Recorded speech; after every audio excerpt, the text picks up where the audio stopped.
Greece appeals for international help to tackle wildfires threatening neighbourhoods close to the capital, Athens. Greece has appealed for international help to tackle wildfires threatening neighbourhoods close to the capital, Athens. The mayor of the town of Marathon, near Athens, says it has been engulfed by a wildfire and is facing catastrophe.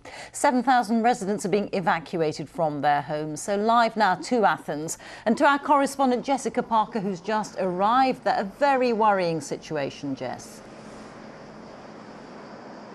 Yes, indeed. Now, behind me is a northern suburb of Athens. You can see the smoke. We can smell it from here. And not long ago, we could hear explosions. I even saw a small ball of flame. There have been reports of cars and fuel tanks being set alight.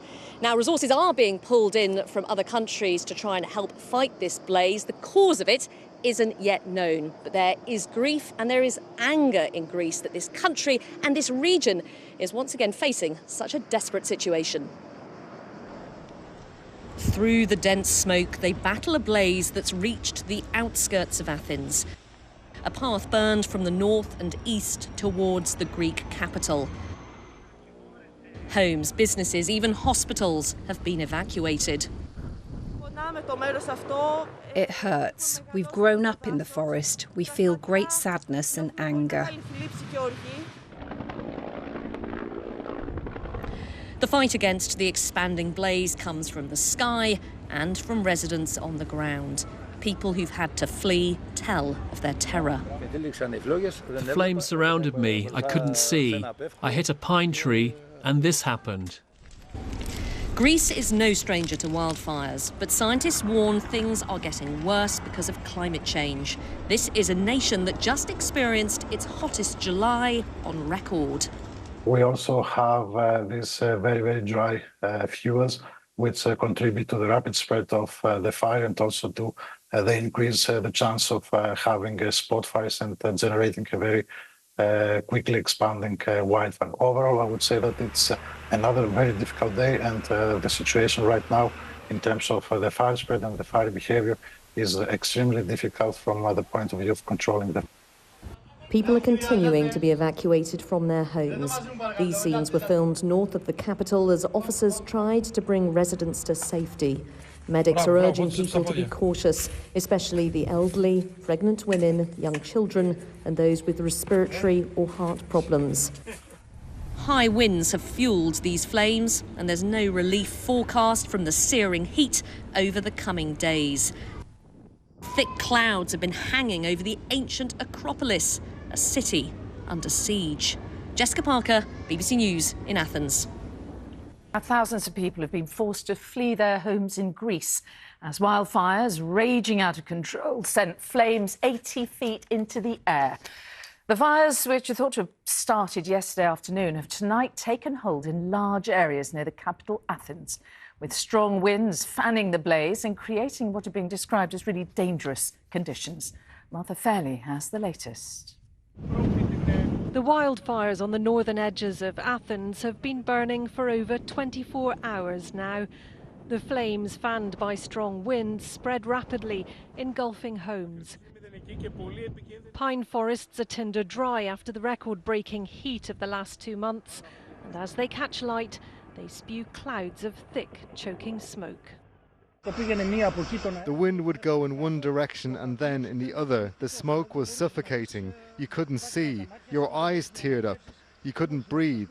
You couldn't see the house. The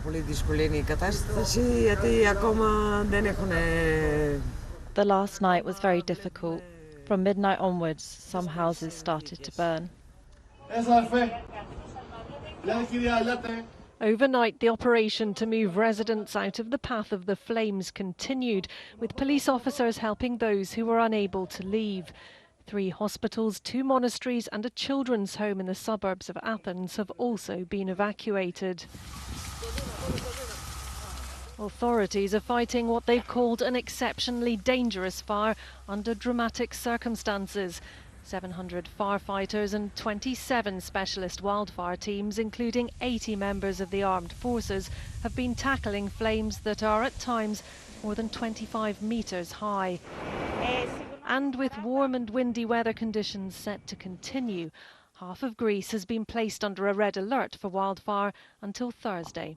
What we're seeing here is particularly dry and hot conditions that are intersecting with a jet of strong wind that's coming down through the Aegean and hitting the coast off Athens. But we are actually also seeing hotspots in other parts of South Greece, so for example near Kalamata and Pyrgos.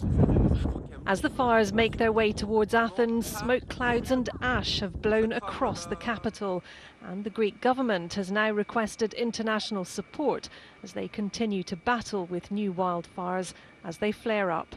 Martha Fairley, ITV News. Our correspondent Sangeeta Lal has arrived in Athens tonight. Sangeeta, what can you tell us about what's going on there? Well, people here have told me these are the worst wildfires they've ever seen. More than 100,000 acres of forest have now been destroyed. You might be able to make out that hazy smoke in the background. That is dry, gritty, soot-filled air that is now billowing over Greece's capital city. We're about 10 miles away from Athens, and you can smell the smoke. It makes your throat and your eyes dry within just a few seconds. Thousands of residents here have been told to evacuate their homes. They've received about 30 text messages to their phones warning them to do so. And actually, when myself and my cameraman arrived here, we got that emergency alert within a few minutes. That's because the authorities are concerned about how difficult these wildfires are to control. And that is because they've come after Greece has experienced its hottest June and July on record, but crucially yesterday that hot weather was met with high winds, and that has meant that embers have essentially been dancing around terrain that's become a tinderbox, sporadically lighting fires in 9 different locations now, something that more than 700 firefighters have been trying to put out today. But authorities here have asked for more help from other countries. We know Italy are providing more aircraft and firefighters tomorrow. They're still waiting for Spain and Turkey to respond. But help will be needed because not only are the high temperatures due to last, so too crucially are those high winds.